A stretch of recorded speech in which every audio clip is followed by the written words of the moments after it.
Okay, very good afternoon to you all. Ladies and gentlemen, we're just shutting the door at the back, and thank you for your patience in waiting a few more minutes while we gathered more people and interested persons entered the room. Firstly, I must congratulate you all as we come to the end session, I believe, the last ones of the whole week. And I'm really thankful to all of you for continuing your interest. And perhaps I shouldn't say last but not least, we have one of the most important topics, which is really vital for many of us in our daily lives, which is about healthy diets and sustainable food systems. So this session will really look into the key strategies and challenges for fostering healthy diets, with particular focus on India.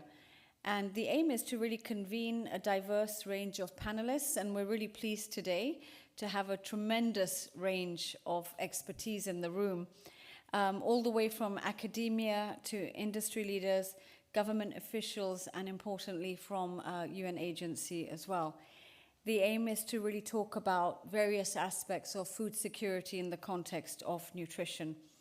I'm Yasmin Siddiqui, and I'm the director from ADB for Agriculture, Food, Nature and Rural Development, and I cover Central West Asia region, which are the countries from Pakistan all the way to Georgia, and then this way from India all the way to Bhutan. So a vast region, much of which is very heavily impacted by nutrition challenges.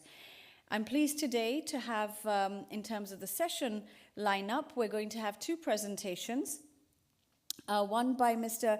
Pavan Agarwal, and I'll introduce him properly in a moment, followed by a presentation by Dr. Iram Rao. We'll then have our panelists, Mr. Shigeyuki Takeuchi, Ms. Xiaowei Li, and also Ms. Sherry Attilano, and I believe that's it. Yes, we had one more, but I believe maybe he's not here. I cannot see him. Okay. Thank you. Kazuko is nodding there. So let me first start off with our first very illustrious and privileged to have him in the session today, Mr. Pavan Agarwal, who will be joining us virtually. Mr. Agarwal is the founder and CEO of Food Future Foundation India. This is a non-profit organization that works to build a food literate society and supports dietary shifts to safe, nutritious, and sustainable foods.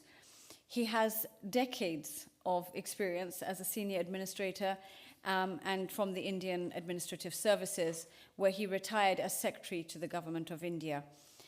He's also a senior advisor to the International Fund for Agricultural Development, and also working as a passionate advocate of technology and collaboration on key drivers of impacts.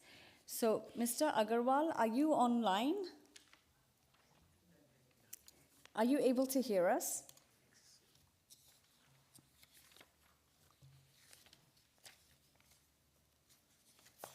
We'll just wait a moment while the team works on that technical connection. Mr. Agarwal, if you do hear us, please say hello.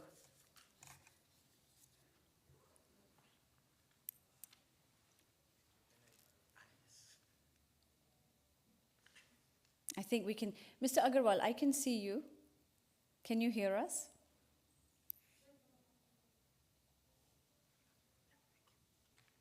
Mr. Can you hear me now? I can hear you now. It's great to hear you. Okay. Welcome. Yeah, so right. nice Yeah, to see you. I'm sorry about the technical hitch. But maybe. Not an issue at all. Okay, I hope you heard me introduce you to our audience, and I wish you could see the audience. We have a very. I did. Okay, excellent. I did. So thank you, Yasmin. I will let you go ahead now with your presentation, and I might just interrupt a few minutes before, just to let you know you have 2 minutes remaining. All right. Thank you, Yasmin. You're welcome. Please go ahead. So, I hope the control can move my slides as I move forward. I can give it a try. I will try. Please start, and I'll try. All right. Okay. So, so first, let me thank Yasmin and ADB for giving me this opportunity to join this forum. I'm so sorry that I'm not able to attend it in person, but my colleague, Dr. Iram Rao, is there. I'm sure that she will more than compensate for my absence. Uh, as Yasmin pointed out that over the last 8-10 years, I have been dealing with the subject of food and nutrition in the government of India and later through this non-profit organization. And I have seen how the definition of food security has evolved with time. First, it was about access and affordability. Then came in the issue of nutritional security, and eventually today we are talking of sustainability, climate change, and even equitable livelihoods as a part of food security framework for nations and at the local level. So this is how things have evolved with passage of time. And ever since the UN Food System Summit 2021, there has been a focus on what we are calling as food systems approach to looking at issues and challenges of food supply and its consumption, production, and everything else. Uh, this newfound vocabulary around food systems, I have been personally associated as a part of the UN Food System Summit, and later as CEO of the Food Future Foundation, which is working towards transforming food systems in India and leading a coalition of food system transformation in India. We are very closely attached there. Coming to this slide, it may look a little crowded, but I'm not expecting you to go through all of it. But just to give you a sense that food system challenges are many and varied, right from poor diets and malnutrition to freshwater crisis to from biodiversity loss to antimicrobial resistance, food waste to climate change crisis, and then issues of equitable livelihoods. And while all these issues have been there all along, but they often were not looked at from the agri-food perspective many a times. And what is new is that there is globally, uh, a consensus that all these issues need to be looked at in a systemic framework, and that is what is called as the food systems. And we in India, through this Food Future Foundation, started creating a narrative around food systems. How do we define food systems so that we can reach out to the common man, to all the people who are connected with our food systems and make a better sense out of it. We sliced our food systems in 7 specific areas. And these 7 specific areas, next slide, please. These 7 specific areas, we put them together in the form of this beautiful butterfly that you can see on your screen. Each piece, is a 10-gram puzzle piece. And as you can see that the shape, color, and size of these pieces vary. The challenges also vary. Just for the sake of simplicity, we basically looked at it from the 7 angles, and that is what I'm going to share with you, that what is this overall framework of a 10-gram butterfly food system puzzle. Next, please. First is diet and consumption. The challenge about malnutrition, which persists in all forms despite huge investments that the government makes in India and maybe across the world on agri-food subsidies and supporting agriculture production and also consumers indirectly. But the challenges continue to persist, and new challenges are emerging in this particular area. And the new challenge that is emerging is about popularity of processed and ultra-processed food. And with the growth of the food processing sector across the world, which in some ways is good because it takes care of, production losses during, processing of food and consumption of food, but also during logistics. But there are many, many issues that arise out of popularity or increasing popularity and addictiveness of these processed food. And possible action pathways, what can possibly be done to address these issues, is a very comprehensive food and nutrition education. Apart from, how can we realign public subsidies and government support to uh, for healthy diets in the country.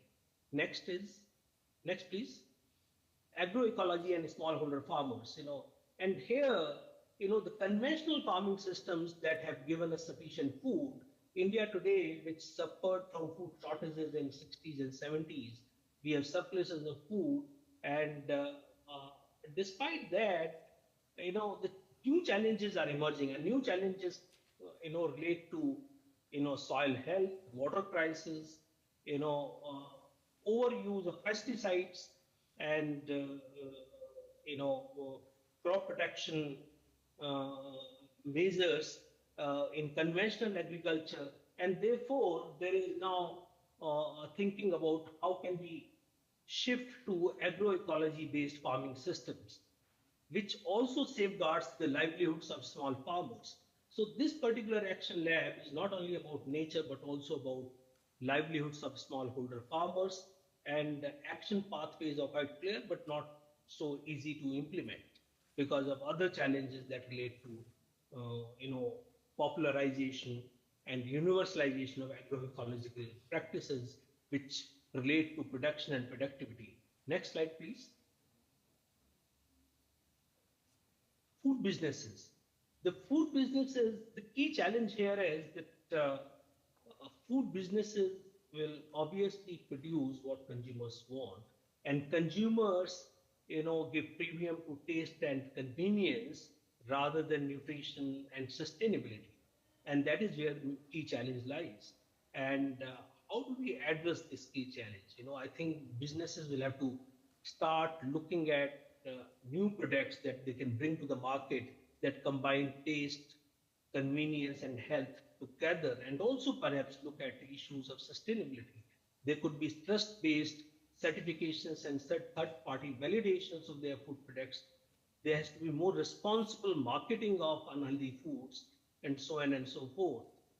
So they are, I'm just through these slides giving you a sense of the challenges and possible action pathways, and then come to the conclusion that all this is quite complex, but not impossible to address if we all work together. Next, please.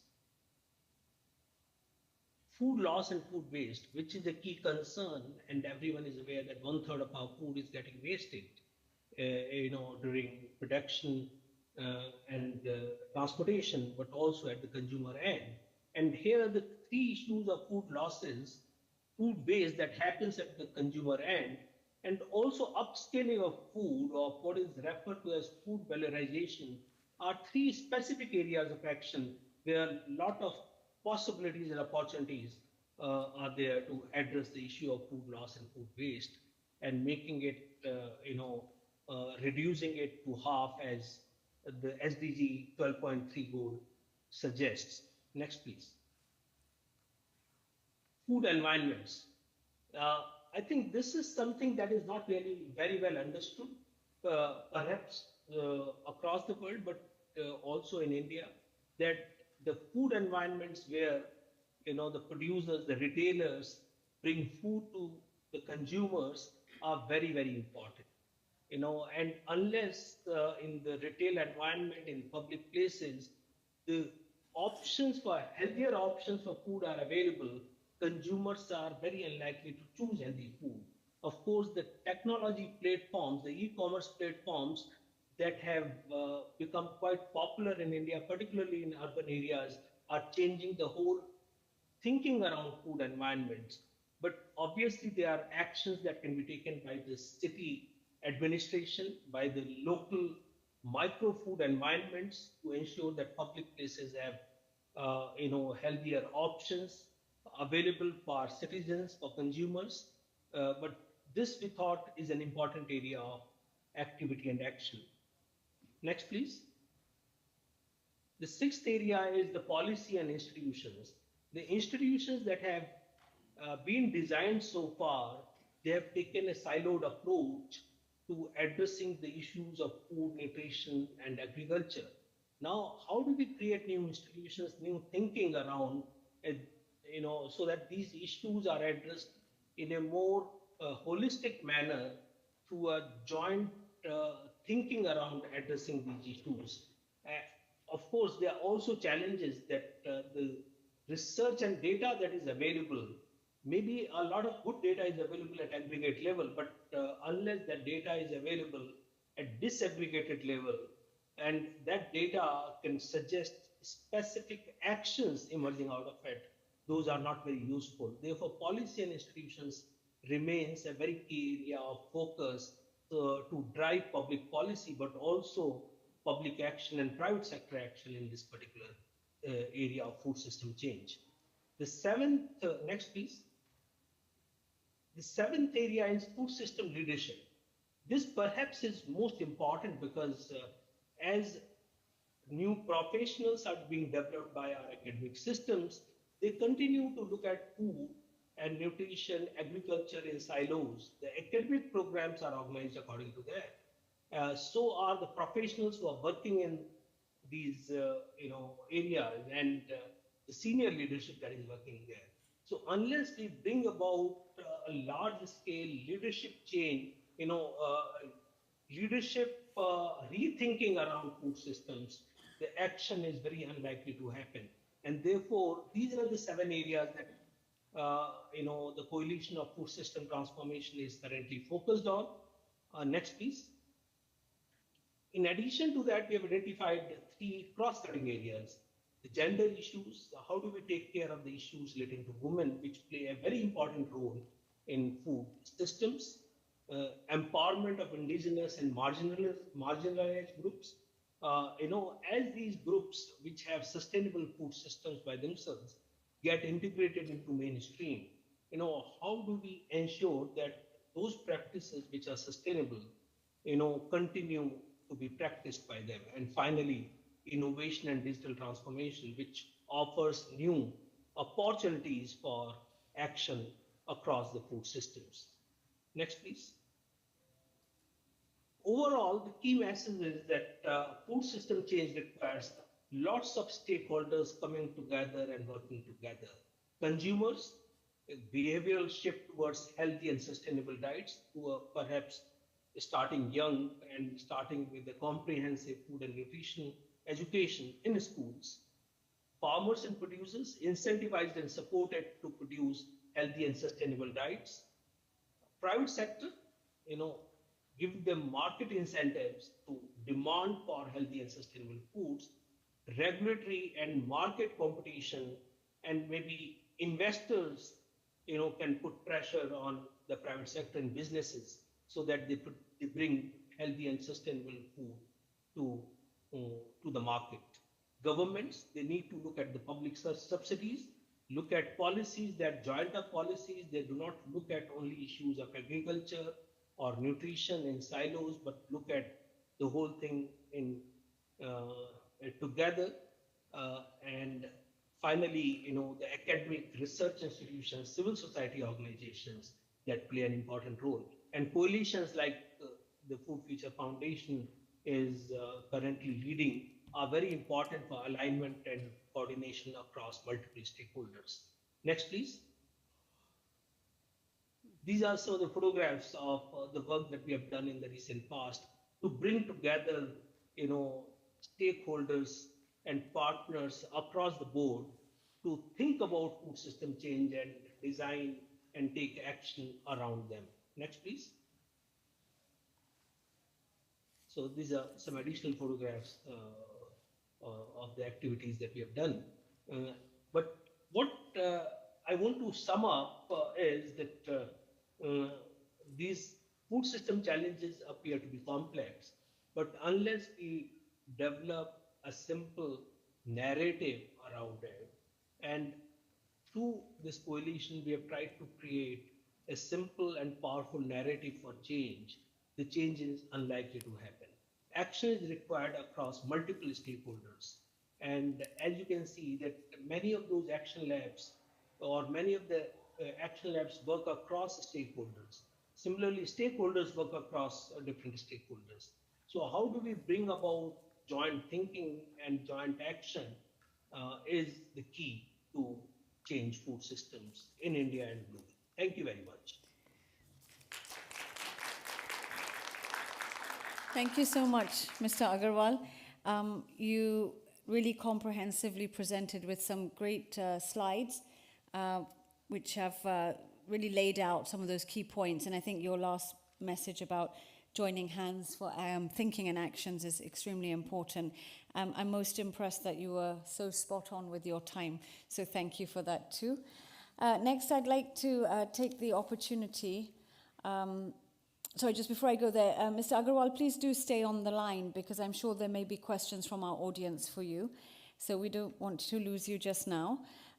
Next, I'd like to invite Dr. Iram Rao. Dr. Rao is a professor of food technology at Bhaskaracharya College of Applied Sciences at the University of Delhi. She has more than 29 years of teaching and research experience, and I think I found this part most exciting and interesting.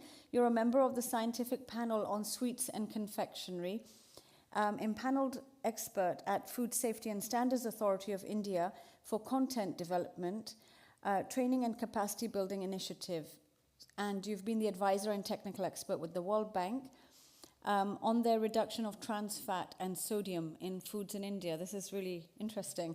So, Dr. Iram, please do come to the podium and present for us. Thank you.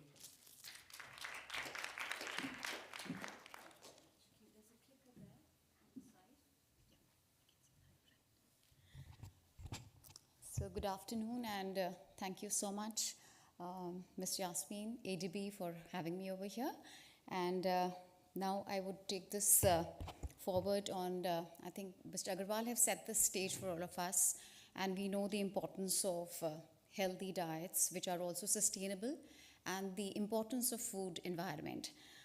So I think this is already stated very well, that we have this standard healthy eating plate which has been put forward by the Eat Lancet Commission, which is clearly pointing out that half the plate should be full of fruits and vegetables, and the remaining half is then divided into one-third, which takes care of your carbohydrates, proteins, and of course some of the energy rich sources. So we have seen this, and there is immense scientific evidence which is linking diets with human health and food environment. And why are we talking about sustainable diets? The big question is that there is no doubt about that it is very protective and respectful of biodiversity, ecosystems. It's culturally acceptable.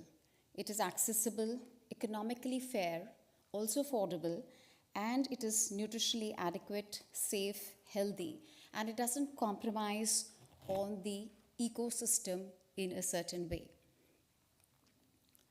If you look at this is a typical Indian thali, and what we find over here is that if I compare this with my first standard plate, it is a little imbalanced in the sense that the food on this particular plate is carbohydrate dense, it's energy dense, it is typically low in proteins, and it is certainly very low in micronutrients, and that is why India is struggling with the triple burden of malnutrition. So our challenge is to make this healthy, and how do we do that? So one of the strategies which we have to look at very seriously is seek partnerships. This is collective action, and we need to shift to these healthier diets. The first is to tap the plant foods, and this includes not just fruits and vegetables, but a lot of indigenous plants which are still underutilized, nuts, pulses, legumes, and limit the intake of animal source foods. It has been pointed out that it's easier said than done. You've got to make these more available, accessible, and affordable, because as pointed out that the food which is ultra processed is far more cheaper as compared to freshly sourced food. And we need to implement food-based dietary guidelines, and we need to also seek a social behavioral change by education. Nutrition literacy, food literacy, start that very early in life and incorporate it in the curriculums of the school education programs.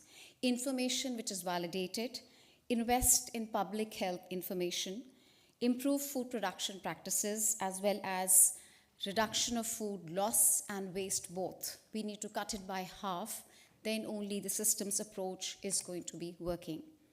The second strategy is to reorient agricultural priorities to produce healthy foods. So we have to look at the Indian diaspora. It is agrarian-based economy, where the thrust has always been on the staples, the cash crops. The time has come to shift to dietary diversity, which is going to support the health of the individuals as well as the planet. Look at climate-smart crops. We have just ended 2023 celebrating the International Year of Millets.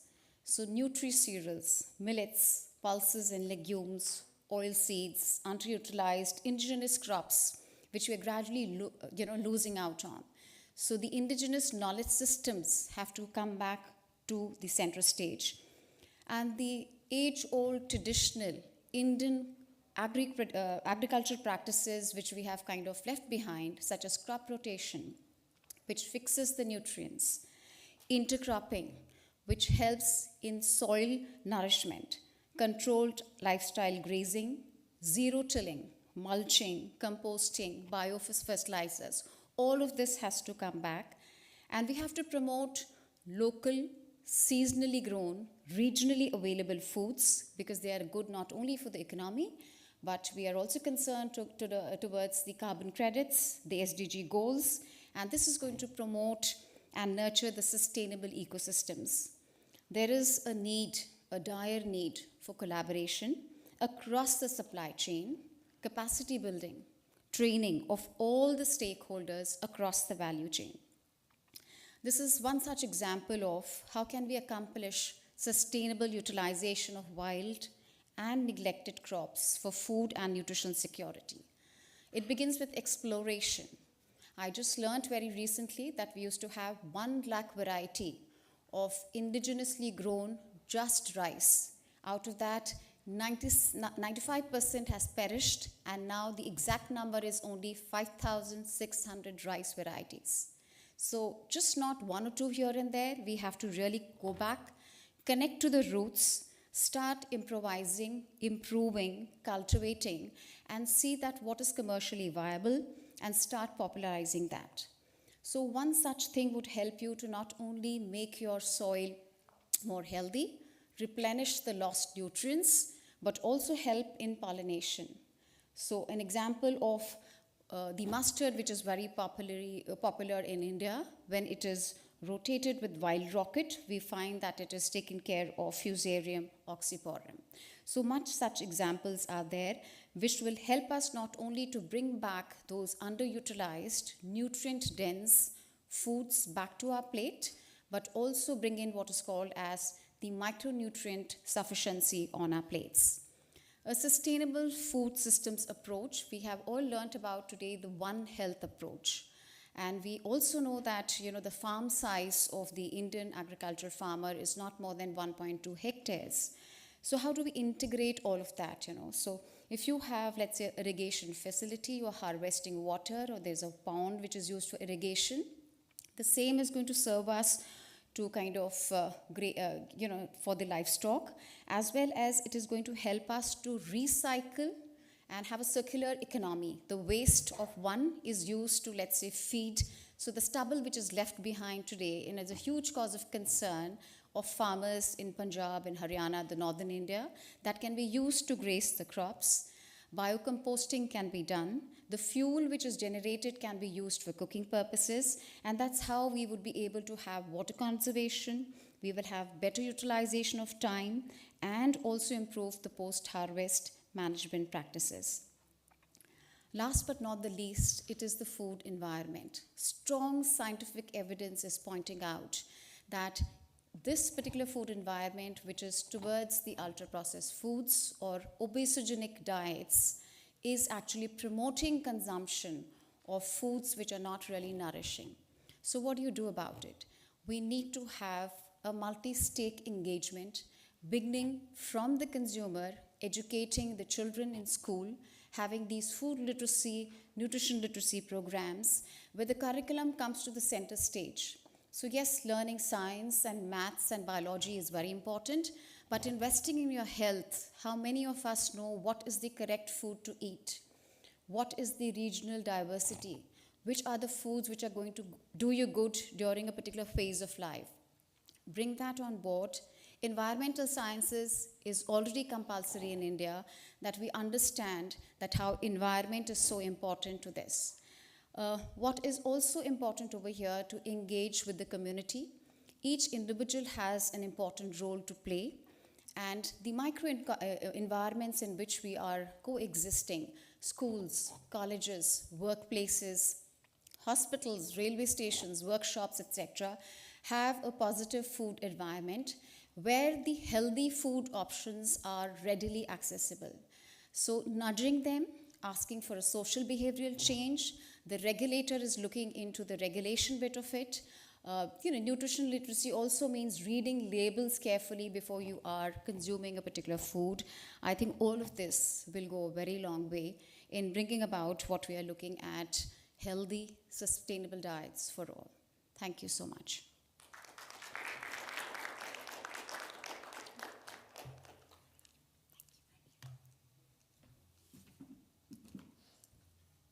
Thank you very much, Dr. Iram. I learnt a lot through that presentation, and perhaps it provokes many thoughts as well.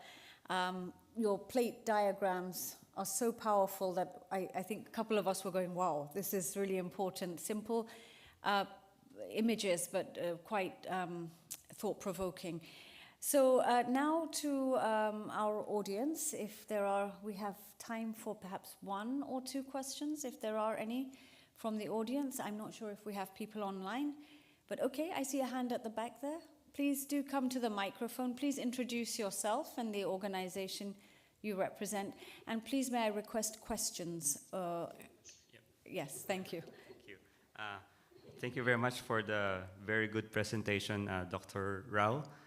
Yes, I'm Neil I'm affiliated with the International Biochar Initiative based in New York as the advisory committee member of the Philippines. Now, one thing that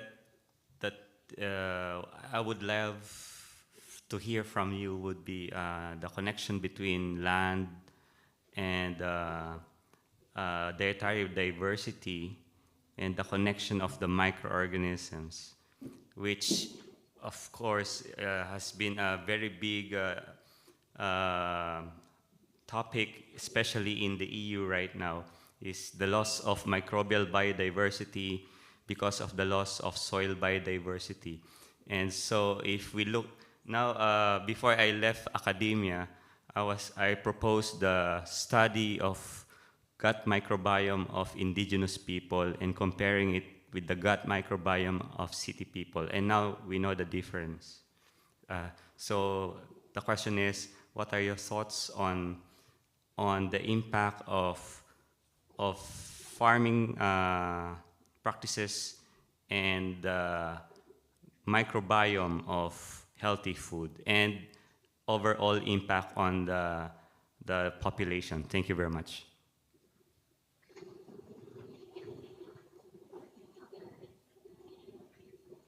I think it should be on. Yeah. Thank you for that. Very, very, it's an important question which I'm not sure I can answer in one sentence, but I do agree with this fact that the microbiome has changed of that a person who's dwelling in the urbanized setup vis-a-vis the rural setup. That clearly points out the dietary intake. Our food in the urban setting is very processed.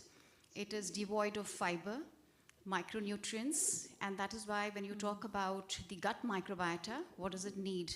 It needs a healthy fiber, and everybody's aware of probiotics, the K factor, the bifidus microorganisms which are going to proliferate not just in your small intestines, but also the prebiotics which are food for them.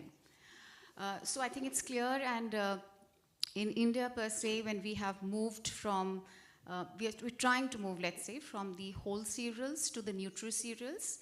So one of the mandate was that we encourage eating whole grains, particularly the seasonal variety of these millets or the nutri-cereals, which are very rich in the B complex, fiber, certain phytochemicals, which the scientists are still trying to understand what is working, and that is how I think the whole cycle goes.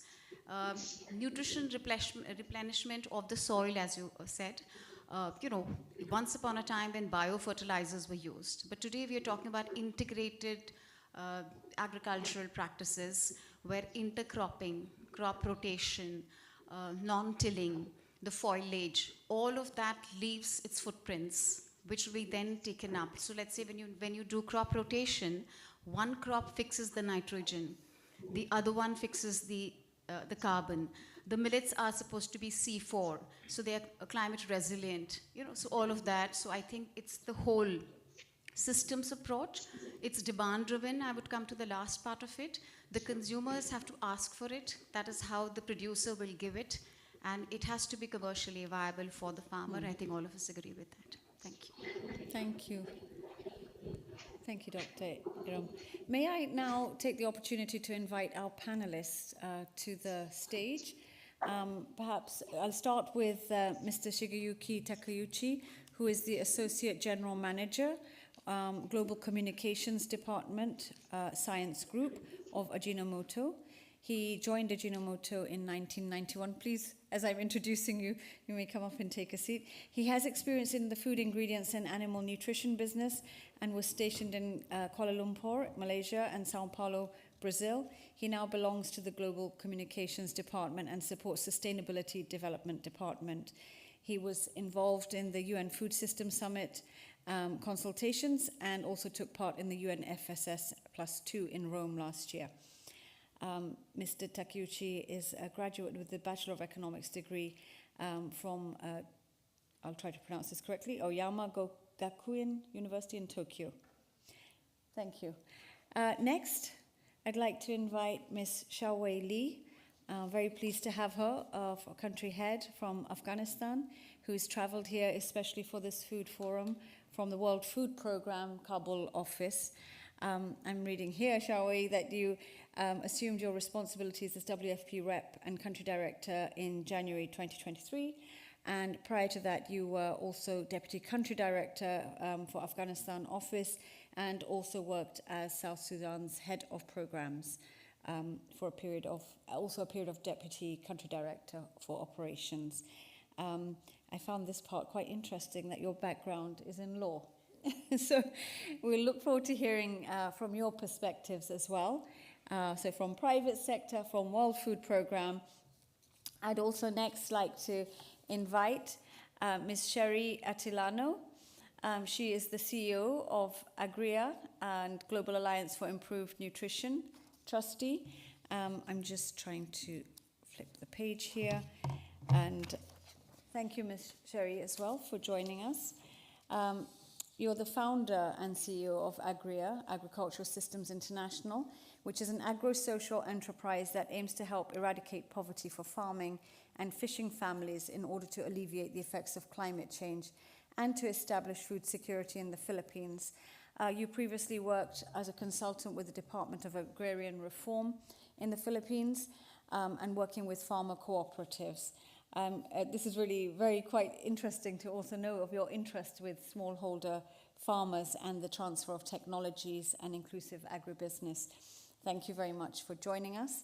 And last but not least, I'd like to, I think that, Kazuko, anyone else that we have? That's it. Okay, thank you. We did have an earlier panelist who I believe cannot join us now. So I'm going to mix this up a little bit. So perhaps if I can ask the audience if we'll go to Q&A after a few minutes of each of our panelists, maybe giving 3 messages from their perspectives in terms of the context of what the presenters have shared in the first 2 presentations from Mr. Agarwal and also from Dr. Rao.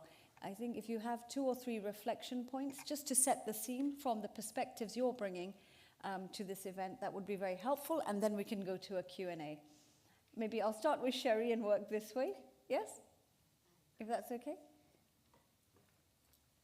Thank you very much, Yasmin, for a very good introduction. And good afternoon, everybody.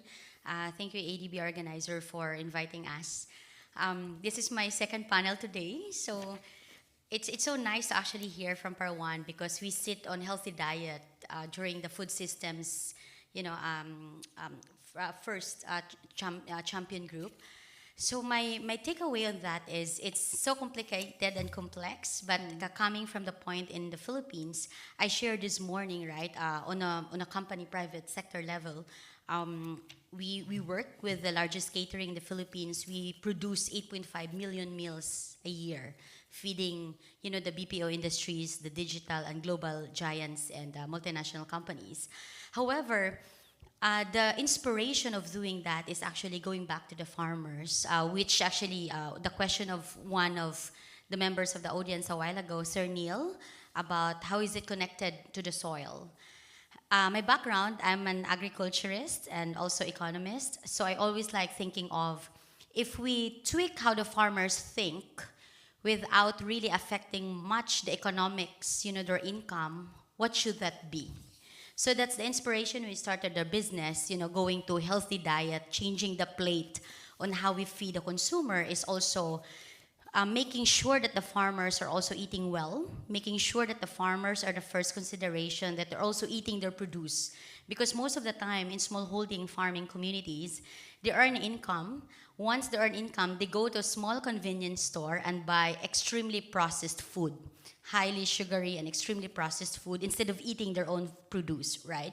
So from that alone, we said if you want to change this system, that we work with smallholder farmers while changing the system of how we feed the workforce. What we did is to really study how farmers work. So I established a farm school in the Philippines in 2017, and it's one of the first farm school that is accredited by the government of the Philippines. We work a lot on training the farmers and changing their mindsets. It's really social behavioral change on how they think of planting different crops in one piece of land. As a while ago discussed, like if you have a hectare of land, you cannot just plant tomato because if pests will come, everything will be damaged, right? So we discussed if the farmer would survive in a Philippine setting and eat healthy, how many varieties that the farmer should plant, and how does it affect the economics? Because at the end of the day, as much as we talk about healthy diet, if it affects the economics of the farmers, it will not solve the issue. So what we did on a context, we decided to layer the income of farmers, so they have income in 30 days, harvest in 3 months, harvest in 6 months, crops that will be harvested in 10 months and 1 year. In that alone, it gives them healthy diet because that's the source of their food. It layers that in their income, they survive climate changes, and at the same time, they could cater to a larger market. On the hindsight, because we cater and produce 8.5 million meals a year with our partner Sodexo, it also changed the way these people think. So now, because they think that, okay, the farmers could produce the need that we have, we don't need to import most of this produce. We need to design and teach our chefs and bring our chefs to the farm. Because at the end of the day, if you want to change the diet of the people in restaurants or cafeteria or in the workplace, the chefs is your forefront. I'm a strong believer in that. So we keep bringing the chefs to the farms, and the chefs meeting the farmers, and the chefs designing the menu based on the farmers produce per season. What are the production from January to December, and how do we design that? So for us, the interface between the chef and the farmers really changed the healthy diets from the farmer side, who are the producers, as well as the consumers, and then the producers themselves. Thank you. Thank you very much, Shari. Thanks for your response and sharing that insight. I'd like to go to Shawi next. And Shawi, of course, you come from one of the most extreme situations around lack of nutrition, particularly with what we've observed in recent years in Afghanistan. So could you please share with us that each country has double burden of nutrition with different solutions, but where you're working and what you're leading is particularly challenging. What type of public-private partnerships exist, and how do they collaborate? And especially in these vulnerable conditions. Great, thank you, and thank you for having me. I wanted to maybe start with a discussion or just to explain why this is important. I think Dr. Ehram spoke quite a bit about the importance of a healthy and sustainable diet. In the case of Afghanistan, where we're also looking at significant high levels of undernutrition. Undernutrition is one of the underlying causes of under 5 mortality. And in Afghanistan, that affects 60 out of 1,000 live births. So that in and of itself is something, it's just immediate mortality that we're affecting. It of course also affects development, not only the physical development of a child as that child becomes an adult, but also mental development. So where we, in Asia Pacific, we really value the benefits of education and as a core factor in driving economic growth. But if a child is not able to have the learning capacity, then ultimately a country's development is affected. And in Afghanistan, 1/3 of children under 5 are stunted. So that ultimately affects their capacity to learn.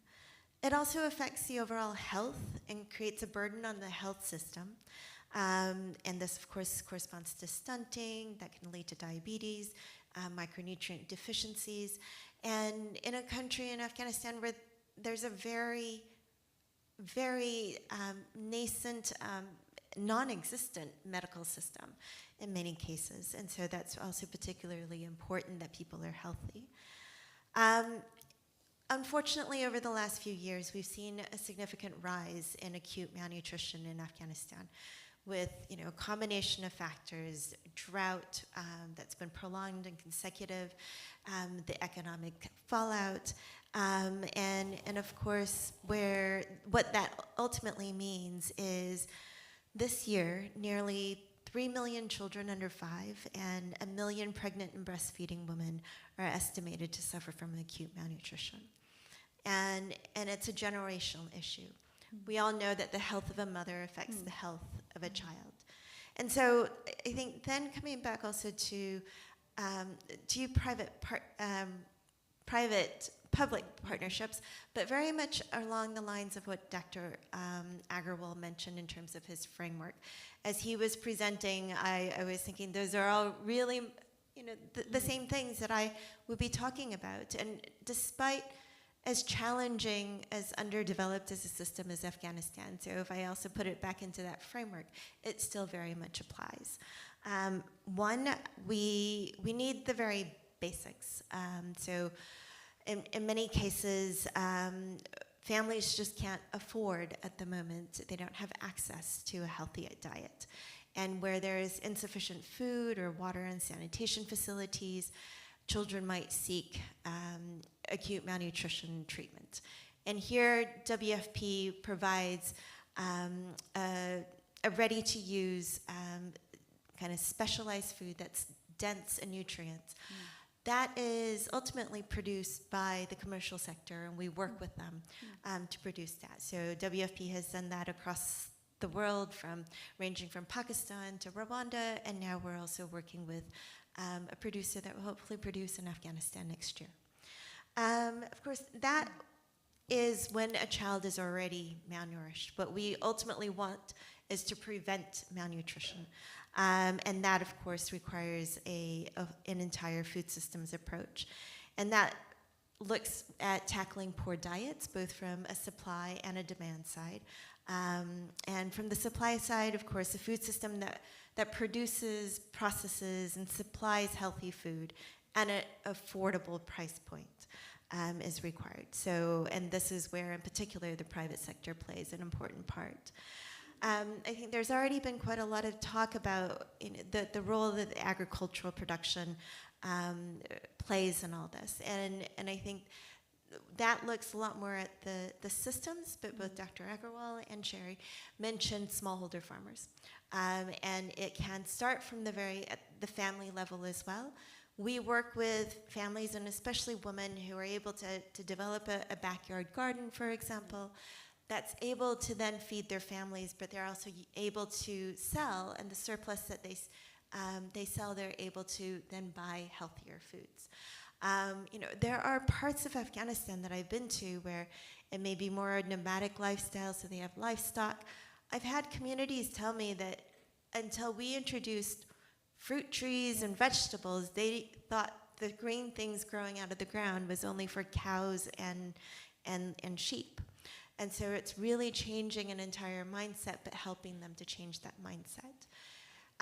It's also helping them, there was in the framework talk about reducing food loss and food waste. But one very basic thing is just having the cold storage facilities required. Otherwise, in a place that's remote in Afghanistan, where there is no refrigeration or there's no electricity, there are more natural methods that can be built for cold storage that allows people to then have fruits and vegetables beyond the harvest season. And of course, it also looks at connectivity and roads. There are many places that are not accessible by markets at the moment, not easily and not affordable. So they really, when we talk local, we're talking very, very local. And then also access to information. Dr. Agarwal mentioned kind of digital solutions. We work a lot with helping farmers to understand what's the right price point they should be getting, or how much should a local market be selling at. And related to this, WFP in Afghanistan has been working on digital inclusion. So part of our assistance includes digital kind of financial inclusion. And through that, we're also able to have better understanding on how people are spending, what they're buying. And that can then be tailored into more behavioral change and what we can do. The behavioral change, of course, is quite critical. The media is important to that. Dr. Aram also talked about schools. It's not just changing parents' understanding, but we can influence at the school level, including with school meals that WFP provides that already shapes the type of choices that a child may take. And then I would maybe just two other points. One on processing. There are some kind of easy wins. Fortification is one of them. So WFP works with millers in Afghanistan. We've been supporting 44 local millers that produces not only for the food that WFP supplies to our humanitarian response, but also to the broader local market. And so that is there's already legislation in place, but it's not really enforced, and there really isn't a market that helps them to enforce it. Similarly, we've been looking at iodization of salt, and we'll explore also for vegetable oil. So, and I think the last framework that I would refer to of Dr. Agarwal's presentation is around the kind of enabling regulation and legislation environment. That's quite critical, I think, in any country, and even in Afghanistan, where it may not necessarily be enforced, but at least there is some regulation around it. Thank you. Thank you, Shawi. Thank you. It's a very comprehensive presentation, and definitely very sobering when we listen to the very extreme situation in a country like Afghanistan, as you've explained. Actually, I found the numbers quite shocking, with a third of children who are stunted. It's actually really shocking to think that's Asia. Maybe we'll move to now, actually it's an interesting panel lineup as well, from World Food Programme to Ajinomoto. And Mr. Takeuchi, if you could please share the effort as a food company in the food system and fostering global well-being through sustainable nutrition solutions. What's Ajinomoto's approach to driving nutrition and the sort of value addition that you bring? Yes, thank you very much. Thank you very much for having me. Actually, I have a presentation. Oh yes, I was going to say, would you like to come here and present? Okay, Yes, so sorry, definitely. I didn't tell you. Please go ahead. I'll take your mic and place it there on the table. The mic's there.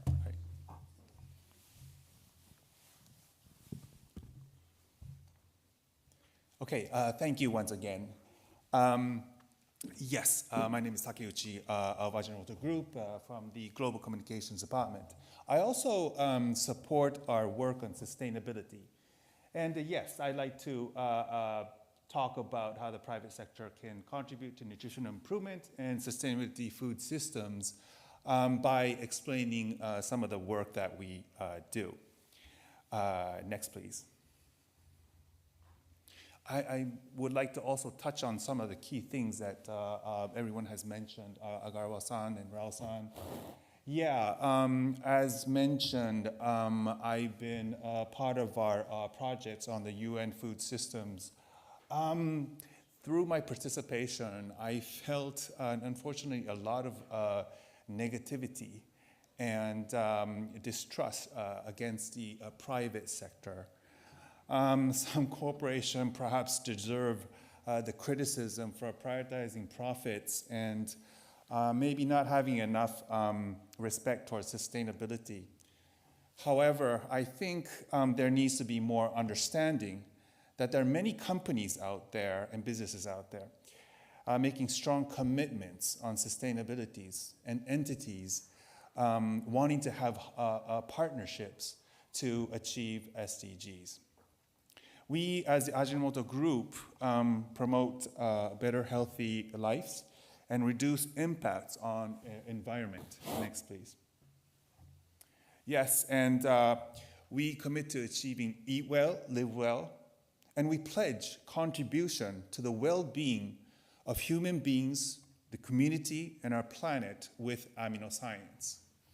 AminoScience is our technology, our know-how, to solve issues with amino acids.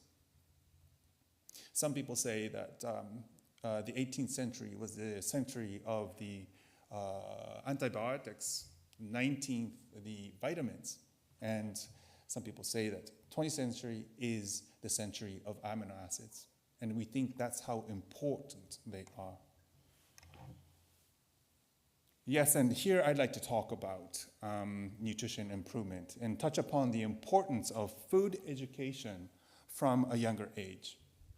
Needless to say, teaching young students on the basics of food and nutrition is very important so that they'll be able to make decisions and better choices on the right food in order to eat healthier lives.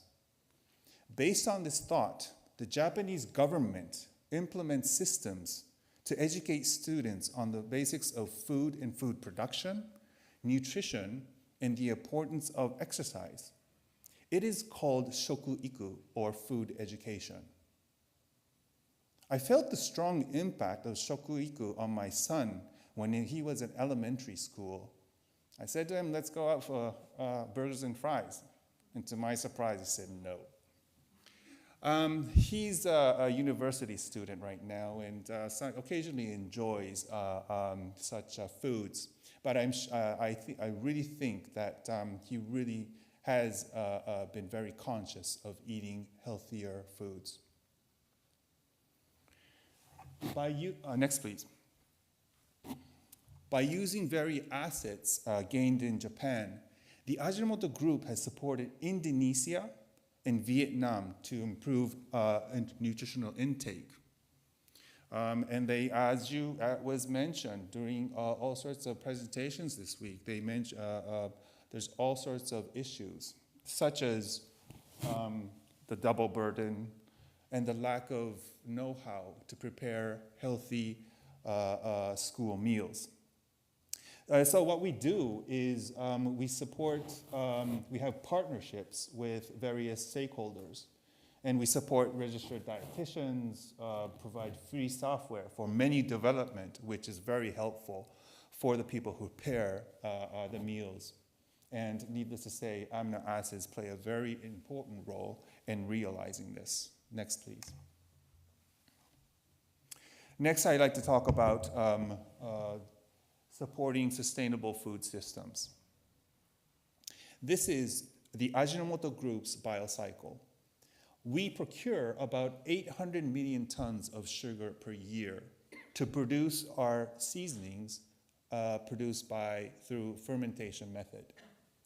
After extracting the amino acids from the fermentation broth, we sell the remaining broth as co-products, which are abundant in nutrients, very beneficial for the plants to grow. And this replaces chemical fertilizers, which helps reduce the CO2 emissions. I'm proud to say that our co-product conversion rate is close to 100%. Next, please. Now, for us to have a sustainable production, we really think it's important to have very strong partnerships with the farmers because they face a lot of challenges. We support them battling viral diseases. We provide free soil diagnosis and also basic education on cultivating agricultural products. And as a matter of fact, we also, knowing that the health or the well-being of the farmers is so important, we provide free information or presentations on nutrition and food as well. Next, please. As everyone knows, GHG emission from dairy cows is also a very big issue right now. But what we can do with amino acids is to coat them and to produce a rumen-protected amino acid so that we can economically reduce emissions and balance amino acids, which contributes to achieving sustainability goals. Next, please. This is the last slide. But amino acids can be used for agricultural use as well. Amino acids are in biostimulants, which improve nutrition efficiency, abiotic stress tolerance, and quality trait of the crop. This is just some of the examples we have, but I think the important thing about getting together and making a difference is about identifying what the issues are and working together as a team. Thank you very much.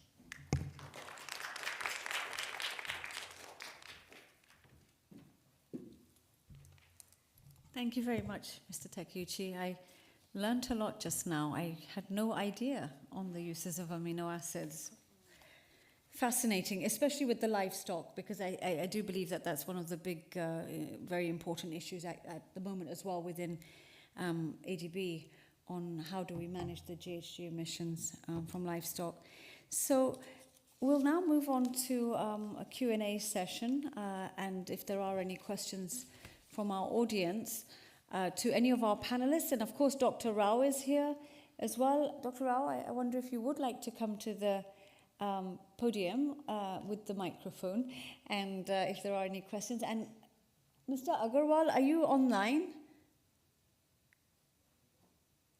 Yes, Very I'm also good. online. Yes. Oh, excellent. Thank you. Okay. So, audience, any questions for our panelists and speakers? Otherwise, I may just warm up. Okay. Maybe I will ask maybe each one of you could answer this question. So I think for all of us here, the question around nutrition without compromise is very important, and we're quite keen to understand what areas need to be improved to ensure nutrition without compromise. And maybe I'll start with Mr. Agarwal first, and then we'll come to our panelists who are in the room. So, Mr. Agarwal, could we hear from you about the improvements to ensure nutrition without compromise, and how we can ensure, I expect what we're looking at really is ensuring nutrition for all, but of course in a way that is availability, affordability as well. Yeah, thank you, Yasmin. I think the most important, intervention in this space could be, creating demand for healthy and sustainable diets through a comprehensive food and nutrition program. Unfortunately, many countries around the world that is not given adequate attention, like Japan has done through its Shokikyu program. And that holds the key because if there's demand for nutritious food, then companies will produce it and there is better alignment. And the farmers will also produce what is demanded by the consumers. Yes, So I feel that a strong focus on food and nutrition education, starting with the schools, is the way forward. Thank you. Thank you. And you do touch upon the Japan model. Mr. Takuchi, you presented that, and very good response from your son as well. But maybe just on that, would you be able to share with us, and then I'll ask our other panelists, because I'd just like to thread this through from the schools and the nutrition program and awareness raising. How could you share a little bit more about the program in Japan, as in when was it introduced and what were the instruments that were used? Yes, just on the Japan program, so we can understand a little bit more from the Japan perspective. As Mr. Agarwal said, this is a very important feature of the nutrition context. Yes, thank you. This concept of having to educate people, young people, and also older people, had been in Japan from a very long time ago. There was a law implemented in 2005 asking schools to conduct all sorts of education, but it's been there for a while. I mentioned it's about education of food, nutrition, and exercise, but also there's a lot more taking place. Students are taught, if they're possible, if it is possible, to grow rice or all sorts of agricultural products together, for them to be able to know how they are grown, what difficulties there are, what issues they face, and they would cook their own rice and consume it together with everyone. It's a very effective, fun way to learn about food and nutrition. Also, there are, for junior high and high school students, there are cooking competitions happening where people get more immersed about learning about food and nutrition. So it's a very effective way, and there have been a lot of students from overseas who come to learn so that they can implement their systems in their countries. Thank you. So with that, perhaps Dr. Rao, you can share with us your excellent images, which, as I said, I think the image is very thought-provoking and powerful, the two different plates. So in the India context, how are those images of the two different plates, what is reality and what it should be, how is that trickling in through the education system or awareness raising more generally amongst communities to generate, I think as Mr. Agarwal said, if we can generate a demand, then those farmers, and I think Sherry, this ties up with what you're saying too, that it's really about creating a demand for these products, which at the moment, for many of us in the room, maybe some of these grains are a little bit more of a fancy food that even for many of us is sort of fashionable food items. So, Dr. Right, thank you. So I think the first step there is that you bring in food literacy. And like Japan, we've also have this particular regulation for schools particularly. This was only implemented in 2020, where school canteens and cafeterias are not allowed to sell any unhealthy food. And we also have something called as Eat Right campuses. Eat Right movement is a huge movement which was initiated at the time of Mr. Agarwal as the former CEO of FSSAI. And it is still kind of going from strength to strength. There is a third-party audit. So all institutions, whether of higher learning or school, they at least have a concept of what is safe food. The traffic signal is being used as, those foods which fall in the green zone, the ones which fall in the orange or the amber zone, and the red foods. And all that which takes to kind of promote, the healthy food environments. Your question regarding the two stark differences in the plates. So we also have these social behavioral models where we are, celebrating and also talking about this. There are conversations, there are narratives which are being talked about. So everybody has become conscious of how much of carbohydrates they are taking. Protein deficiency, at least in the urban settings, they are aware of it. But I would certainly say that we have still a long way to go. And fruits and vegetables, particularly, one I think is also about affordability. It's easier said than done. If you go and look at the cost of the fruits and vegetables, milk, protein foods, it's pretty kind of, unaffordable for a humble person, particularly in the rural setups. But that is why then coming back to the, the education where we are involving students to grow their own food, because that creates a sensitivity and understanding of the agrarian distress. It's all the newspaper headlines, what the farmer goes through. But when you care, nurture, you don't want to waste. So big takeaway is that whatever the child is growing is consuming it completely. The focus is on vertical gardens and microgreens, because one complaint urban settings people have is we don't have land. So how can we also use that? It's gradually it's a long way which we have to go, but as we said that we have to start resonating this amongst like-minded people, and I'm sure it's not impossible, as Mr. Agarwal pointed out. It'll happen one day. Well, thank you very much. So from there, Sherry, maybe my question to you is, and as we're listening, a lot is about generating that awareness, and you shared about how you're really convening that approach through introducing chefs. But my question was still on the other side of it, on the consumer side. So the chef may come and make a plan for the year, but how do we still get the consumer to have that interest in knowing what is a nutritious diet? Why is this an opportunity to eat healthy diet? And as you mentioned, and I think we've touched upon it here, is affordability, where we can always revert to a packet of not so nutritious food in any form, and I'm sure we're all guilty of that at times. I may have been last night, but how do we avoid, or how do we get that behavioral shift from our busy days where it's just easier to go home and put something in a microwave into this sort of going back to maybe the basics of nutrition? Thank you so much for that question, Yasmin. How we work it with our kitchens, because we're into workforce nutrition, right? The reason why we bring the chefs to the farm is for the chefs to understand seasonality.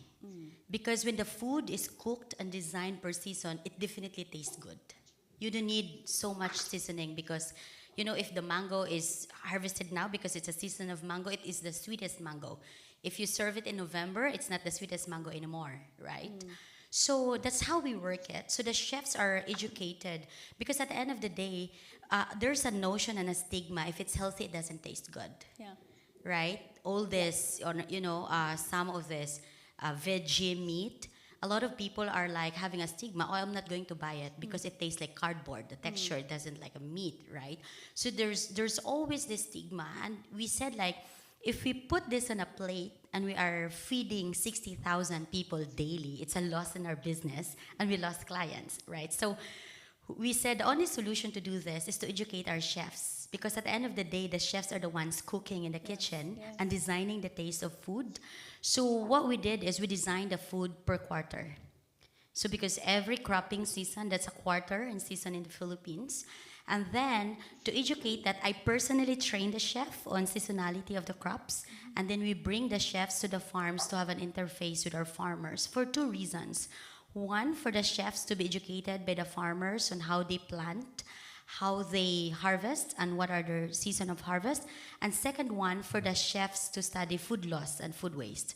Because like, for example, there are production on the farm that, like, for example, the farmers are planting tomatoes, and there are, like, extremely ripe tomatoes. So most of the time, the kitchen will not accept it because during the supply chain, it gets, perish, right? So when the chefs would see this, oh, this is the right tomato that we want to cook in the kitchen because it takes only 1 minute to cook this, That's right. while the semi-ripe tomato, it takes 3 minutes to cook this. So our electricity cost for sautéing a semi-ripe tomato that doesn't taste that good compared to ripe tomato is bad. So we address food loss. The chefs immediately said, why not the women will process this as a puree and then serve it in the kitchen as a puree, right? So another one is, because it needs to taste good, we go to our clients. So every quarter we submit the menu to our clients, and then the review, it's being reviewed by our nutritionists. Because we have clients like international schools, the parents also need to check if their children are eating the right thing. We have clients that they send crew to the cruise ships. So they demand us, our crew of 1,000 people under training should only be fed with healthy food that is 1,500 kilocalorie per day. So our chefs and nutritionists should design that. So, but at the same time, it needs to taste good. If it doesn't taste good, it will not create demand. So another one, it goes and it translated to the production side. We have this farming community in Mahayhay, Laguna. When we started working with them, we started with 60 hectares of land, 165 farming families. Now, in just a year, they now cultivated 300 hectares of land in a regenerative manner. Before, they were cultivating only 3 crops: tomatoes, cucumber, and sayote, very common in the Philippines. After 1 year, when we give them the PO, the purchase order, they said, oh, we can also grow radish, we can also grow bitter gourd, we can also grow, other crops. So they said, can we also fulfill some of these vegetables?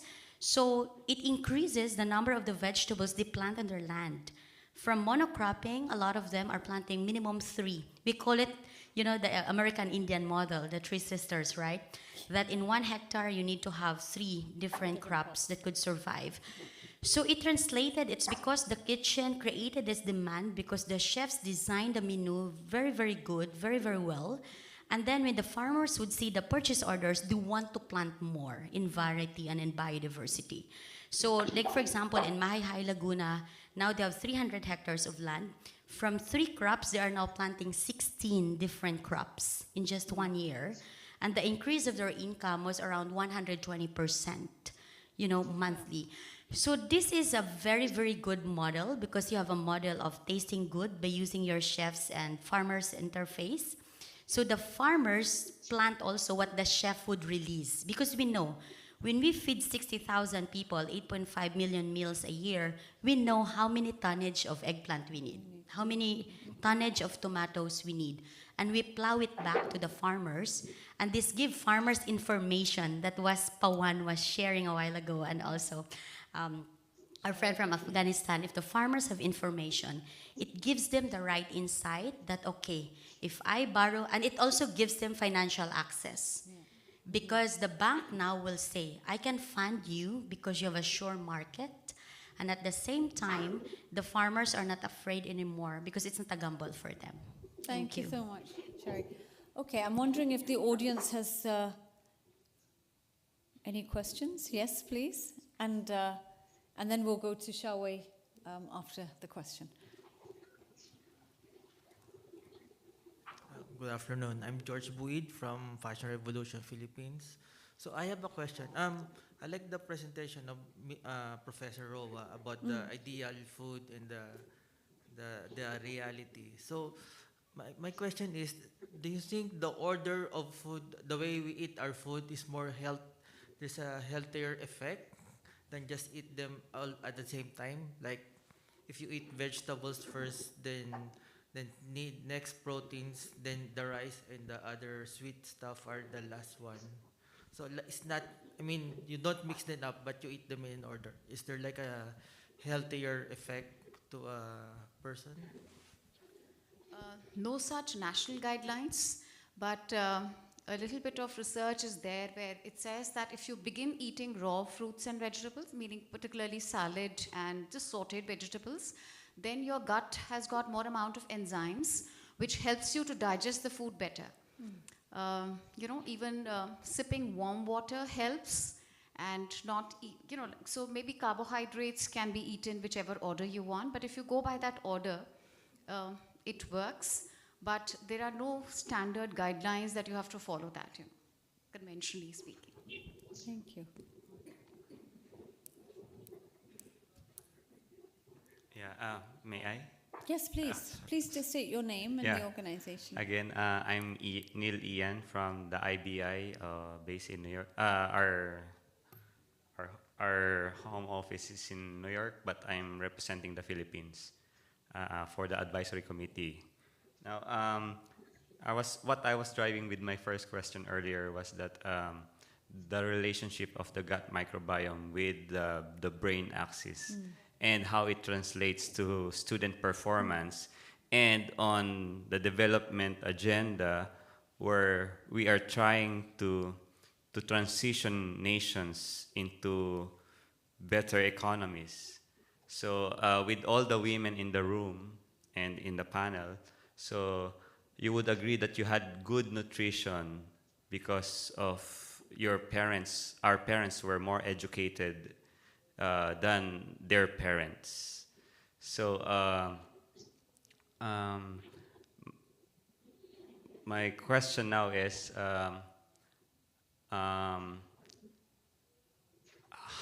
how do we translate I also do on a voluntary basis teaching children during PTA meetings. I give free lectures to the school where my child goes to, and I see there's so much lack of information and awareness, especially with the teachers.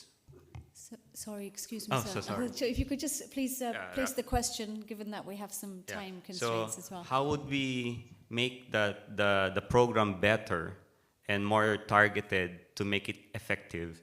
Yeah, thank you. Thank you. Is it to anyone in particular, the question? Anyone? Shall we? So like I said, when you have hands-on experience given, and I would kind of complement what is happening in Japan, involve the children, and we've done this with, we had the Safe and Nutritious Food program, which we've implemented in various schools, particularly the government schools, where we play games with them. So some speakers spoke about in the morning a rainbow plate, if you recall. So the concept of rainbow plate is very difficult for even an adult to understand. So you would make a wheel, with all the rainbow colors, and then you rotate it like this, and they would stop, and then you ask them to name the fruits and vegetables, right? The next day, then you see the tiffin boxes having that change. So gradual, soft nudging, one at a time, and like he pointed out, it's just not food all the time. You yourself said that there is a gut-brain axis. Proteins play a significant role. Not skipping breakfast, right? These are fun foods. Even if you want to have any processed food, it's not a complete ban, but you should know when to have it. Do not replace your meals with that. Physical activity. So it's a whole lot of things which are going to go in. Limiting screen time, right? Drinking water, avoiding sugary laced drinks, etc. But for a birthday party, you will not serve water. You will give them that. So I think it's an interplay and a mix of everything. And as we've said that the conversation has started, it'll slowly and gradually trickle down. And let's all resolve to take it to our places wherever we are engaged with the people and the children. Thank you. Thank you, Dr. Rao. I'll just request then Xiaowei as the last speaker. Maybe I'll just have one short question as well for Mr. Takeuchi. So Xiaowei, of course, we've been listening to the opportunities and options available. And as you said, I like that, Dr. Rao. It's not a ban. I like that. Sometimes it's okay. But Xiaowei, how about in the context of the sort of severe situation you're working in, where, for the audience, many of you may be aware that schooling in Afghanistan beyond a certain age is banned at the moment. So how, particularly with the girls who are, well, boys and girls, how is nutrition knowledge and awareness being brought in through your work with World Food Programme? Sure. And yes, it's very unfortunate that secondary school at the moment is not accessible to girls in Afghanistan. But nutrition education can start very early on in primary school. And I remember when I was a kid, I learned about the 4 food groups when I was, I don't know, I think in 3rd grade. And related to, I think, what everybody has said, school is a very good platform for both the education, but also kind of grooming children to accept and get used to healthy diets. WFP has, in other places, worked with schools on kind of school gardens, but then also involving parents to be part of that. And that's parents either helping with the school gardens or parents learning from the same, how to grow gardens back home and being able to have some seeds to take back home. So there are different elements. And then in Afghanistan specifically, where girls are not able to go to secondary school, I think there's a lot of offshoots as to what are some alternatives.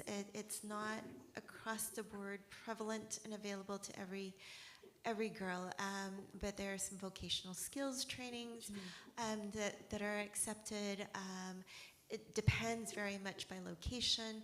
And there are also some online platforms being set up. So I think the more that we incorporate into every possible avenue to help people change or learn what these other possibilities are, that's what we would be looking at. Thank you, shall we? Just one then last question to Mr. Takuchi, because I think it's important in terms of the range of panelists, and I'm very grateful to all of you that you bring such a wide range of expertise and different perspectives. So, Mr. Takuchi, from our side, of course, we're always, at ADB, the motto is we need to be doing more with the private sector. So just in terms of where we could build some of those bridges and avenues around the discussion of nutrition and the work that ADB does in terms of as a financier with government counterparts. Could you please, maybe 1 or 2 points on how we could try to build that stronger bridge with Ajinomoto? Of course, we're very fortunate to have Ms. Kazuko with us. But in terms of actually bringing across that private sector partnership, and you shared some of the approaches that exist, are there any ideas that you have on building or strengthening the bonds with the countries that we cover as well, based on the expertise you have? Yes, this is something that I've been thinking about. This not only goes for nutrition, but many other things, many other issues which needs to be solved on a global basis. I think what's really important is to identify what the issues are, share that, and have people come on board to say, hey, I am an expert on that. We've had experience in solving such issues. Now, in order for us to realize that, I think there needs to be some sort of a platform where they gather all sorts of issues and people who can provide solutions so that the issues and solutions are put together. And needless to say, very strong leadership is required in order to be able to move things. There's a lot of very important, interesting, big movements around the world to achieve sustainability, SDG goals. I think more and more cooperation, mutual understanding needs to take place, and everybody to get together in a very efficient manner so that issues can be solved efficiently. We all know that there's not much time until 2030. I think that is one of the real important things to do in order to be able to solve those issues on time. Thank you so much. And on that note, I believe we are on our time's up, and thank you, audience, for staying 6 minutes extra. But please give a round of applause to our panelists and presenters. And I'd also like to thank Ms. Kazuko and colleagues from Ajinomoto who have been here to help support the presentation and put this session together. Mr. Agarwal, thank you very much for joining online and staying throughout the session. It's been a pleasure listening to all of our panelists and the wide variety of experiences that you've brought. But the final point that you made resonates well with what everyone has said. It's a collective effort.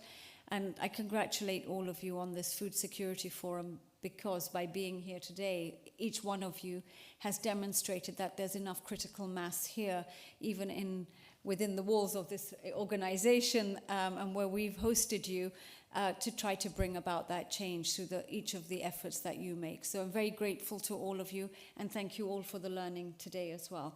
Thank you.